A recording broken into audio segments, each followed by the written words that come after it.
Hi guys, good morning. இன்னைக்கு பிரேக்ஃபாஸ்ட்டுக்கு பார்த்துட்டிங்கன்னா கேழ்வரகு ஸ்வீட் அடை தான். இதெல்லாம் பிரேக்ஃபாஸ்ட் எல்லாம் பண்ணி முடிச்சதுக்கப்புறம் மிஷினில் துணியெல்லாம் போட்டிருந்தேன். ஸோ அதெல்லாம் காய போடலாம் அப்படின்னு சொல்லிட்டு மேலே வந்தாச்சு. மேலே வந்ததுக்கப்புறம் எனக்கு ஒரு விஷயம் தோணுச்சு. அது உங்ககிட்டயும் ஷேர் பண்ணலான்னு சொல்லிட்டு இப்போ ஷேர் பண்ணுறேன். லைஃப்பில் ஒரு குட்டி விஷயம். அந்த விஷயம் பண்ணுறதுக்கு முன்னாடி நம்ம ரொம்ப பயந்துப்போம் அந்த விஷயம் ஸ்டார்ட் பண்ணுறதுக்கு. அதுக்கப்புறம் நம்ம அத ரொம்ப திங்க் பண்ணிட்டும் இருப்போம். ரொம்ப ஆக்ஸிலேஷனாவும் இருக்கும். பண்ணலாமா? வேணாமா? பண்ணலாமா? வேணாமான்னு நம்மளுக்கு ரொம்ப ஸ்ட்ரகிளாவும் இருக்கும். ஆனா, அந்த விஷயம் பண்ணி முடிச்சதுக்கப்புறம், அட கடவுளே!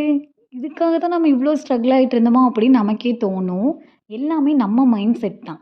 நம்ம மைண்ட்ல மட்டும் நம்மனால முடியும்னு நம்ம நெனச்சா மட்டுமே போதும். நம்ம பண்ணியே முடிச்சிருப்போம் அந்த விஷயத்த. என்ன மாரி உங்களுக்கும் தோணியிருக்கான்னு சொல்லிட்டு எனக்கு கமெண்ட்ல சொல்லுங்க. இதே மாரி வீடியோல நம்ம நாளைக்கு பார்க்கலாம். தேங்க் யூ ஃபார் வாட்சிங் கைஸ். ஓகே, பாய்.